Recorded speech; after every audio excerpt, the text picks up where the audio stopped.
Qui va remporter la Liga? Pour l'instant, 63% voient le Barça. Continuez à répondre, les copains. On va vous mettre la répartition des mises, les amis. 76%, donc c'est très large. 76% des mises sont sur le Barça.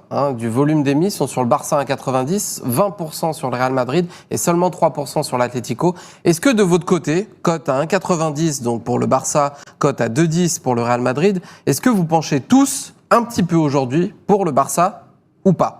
Et on va détailler le Barça dans un instant. Tiens, on va passer au Barça. Est-ce que vous êtes plus Barça back-to-back? Ce qui est rare quand même. Ce qui est rare. La dernière fois que ça arrivait, 2019. 2019. Voilà. Et le Barça a plus l'habitude de le faire que le Real Madrid. C'est beaucoup plus rare pour le Real Madrid. Est-ce qu'aujourd'hui, je pense que les mercatos ont bien avancé, vous êtes plus Barça? Pour Barça, c'est terminé. Barça ou Real Madrid? On penche sur le Barça. Enfin, je penche pour le Barça, oui. Je penche pour le Barça. Sur la continuité par rapport à la stabilité de l'effectif. Il y a un effectif qui va grandir d'une année. C'est tout? Un back-to-back pour toi, ça paraît si simple que ça? Ah non, j'ai pas dit que ce serait simple. Bien évidemment, j'ai parlé de duel au sommet.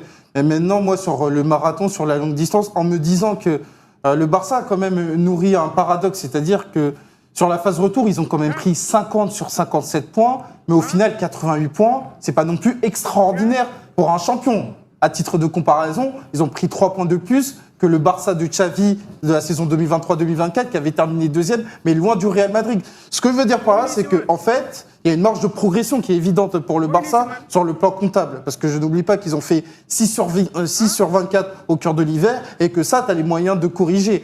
Et aussi une donnée Exactement, tu as une donnée qui est très importante, c'est qu'à la différence de l'été dernier, là, tu as beaucoup plus de joueurs compétitifs parce que l'été dernier, tu n'avais pas des Gavi, tu n'avais pas des Frenkie de Jong, tu avais aussi un Fermin Lopez qui n'était pas là. Bernal, que tu avais perdu très vite. Que tu avais rapidement perdu. Donc, tu étais sur un effectif qui était vraiment très, très, très resserré.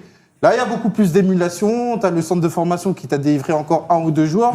Donc, il y a cette émulation qui me fait dire que le Barça peut faire encore mieux. Et le Barça a pris un gardien de but. Accessoirement. Tiens, on va regarder le mercato justement du Barça et continuer à répondre pour vous qui sera champion. Pas de gros mouvements. Johan Garcia qui est arrivé du côté des gardiens. Bardi, le jeune, pour 2 millions d'euros, 2,5 millions à peu près. Le prêt de Rashford également, de Manchester United. Et sinon, du côté des départs, pas d'énormes départs, on va dire. Pas Victor, Valier, Touré.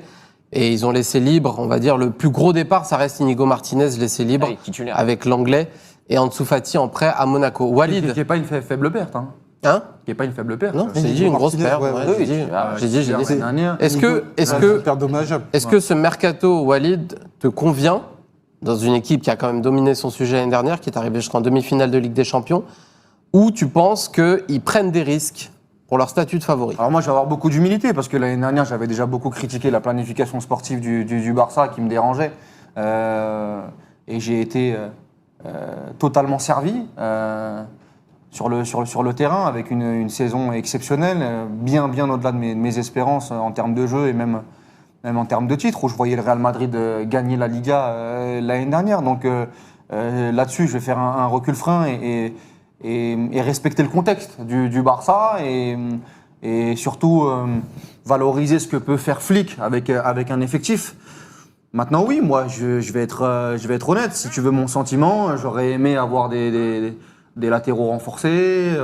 J'aurais aimé que la perte de Inigo Martinez soit comblée. Maintenant, c'est pas le cas. Il va peut-être avoir des recrutements internes vu qu'on a quand même la meilleure académie du monde, où tu as un centre de formation qui arrive à faire émerger des mecs, des ovnis à tous les postes. Donc on va attendre. Le poste de gardien, très bonne nouvelle. En plus, Johan Garcia des très bons échos en Liga. Moi, j'ai pas assez. C'était le meilleur gardien la saison Moi, j'ai pas assez suivi. Donc, tu vas gagner en plus-value par rapport à Chesney sur l'année dernière. Donc, à voir. Non, Toi, tu penches vers personne aujourd'hui? Moi, j'ai compris aujourd'hui le contexte économique du Barça et est-ce que le Barça peut faire et ne peut pas faire. Après, ils ont quand même pris Rashford, qui c'est quand même un choix très intéressant. Moi, je trouve, par rapport à l'association que ça peut donner entre le Barça actuel et ses qualités, et même son côté revanchard, je suis assez excité par ce recrutement. Donc, moi, je suis hypé, excité par le Barça. Maintenant, si tu veux mon sentiment, moi, je vais sur le Real, moi. C'est très serré de toute façon. Moi, je vais sur le Real. Maintenant, encore une fois, on est sur 2 équipes qui, je pense, vont être monstrueuses, avec 2 très gros coachs, avec des très très gros joueurs. c'est très très dur, c'est touche-touche quoi, c'est touche-touche. C'est un sentiment plutôt peut-être sur le côté back-to-back, la complexité, le côté peut-être un peu revanchard du Real, la nouvelle paire de chaussures du Real, même si attention, moi j'estime que le Barça est en avance, mais le Real était peut-être en avance par rapport au Barça l'année d'avant. Tu prends l'émission qu'on a fait il y a un an, on dit que le Real. Sauf Elton qui avait été très très juste là-dessus. Même moi, j'avais dit le Real. T'avais dit le Real toi aussi. Mais moi, j'estime que le Real, si on peut parler du Real très rapidement, avant de lâcher la balle, c'est que. Tu l'auras juste après. Ok. Tu l'auras juste après. Vraiment, garde-en. Bah, donc, non, mais c'est bien, ça a été clair. Toi, t'es plus Barça ou Real Je suis plus Barça parce qu'il y a une avance, Walid l'a un peu évoqué, il y a une avance quand même au niveau, pour moi, collectif, de l'avancement du projet collectif du Barça. On l'a vu la saison dernière, ça a été une équipe qui nous a quand même bien régalé. On repart sur les mêmes bases avec des ajouts qu'on a vus. Effectivement, il y a une perte quand même qui est importante, c'est Inigo. Mais j'estime que sur la régularité du championnat, le fait d'avoir un collectif fort, un fond de jeu très bien en place, très bien établi, t'aide à aller chercher des points sur beaucoup de déplacements. Parce qu'on l'a vu, le Real, lorsqu'il se déplace chez une équipe qui va beaucoup défendre, qui va être très physique, va avoir beaucoup plus de difficultés à faire mettre en difficulté les blocs adverses que le Barça qui, en général, les a fait exploser sur l'ensemble de la saison. Donc je vais partir effectivement plus sur le FC Barcelone. Maintenant, effectivement, l'argument psychologique d'un Real qui sort d'une saison blanche, attention, saison blanche pour le Real Madrid. Saison blanche. Vous êtes sûr? Vous êtes sûr? Saison blanche. Ah non. Et ouais. Et le Uno gagné dans ce bus Ah oui, c'est pas faux. entre Madrid et Valladolid. Ah oui, oui, oui. Et le Tech Ball gagné en prépa. Ah oui, c'est vrai, c'est vrai. Ouais, non, bah, je retire ce que j'ai Et dit. cette partie de FIFA De qui? Quel joueur? gagnée par Kylian Ah oui, Kylian. contre Ah oui. Vinicius. Ah oui, Et c'est le vrai. tournoi de Cesta Punta, Ouais. Vous en avez encore beaucoup. remporté en finale. Ouais. Ouais. De quoi, tournoi 2? Cesta Punta. Et le petit bac avec Chouameni dans la. Ça, il l'a pas dit. Et le paddle gagné contre Thomas Bonavent Dans la chambre. et Canto Ouais. aussi. Ouais. Ouais, c'est pas mal. Et Smikado. Ouais, effectivement.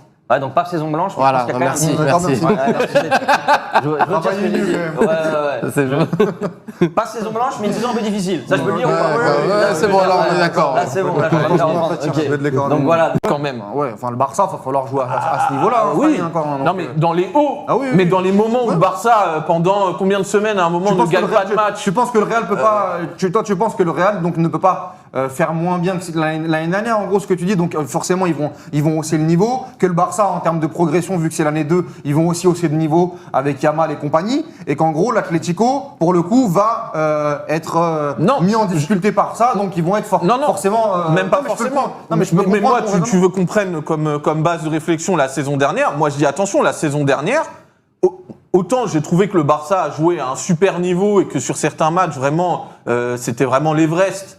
Mais il y a eu des moments où un Atlético, on va dire, un peu plus fort et surtout plus opportuniste par rapport, tu vois, aux occasions que tu as, tu vois, sur une décennie de Liga. Bon, bah, allez, globalement, peut-être qu'ils en ont 2 des saisons où ils peuvent, tu vois, en faisant un bon parcours, damer le pion aux 2 autres. Bah, moi, je me dis peut-être que l'année dernière, c'était une de ces 2 saisons. Juste, les gars, l'année dernière, c'était Barça 88, Real Madrid 84, et en dessous, l'Atlético finit à 76. Donc, il y a un gap quand même. L'Atlético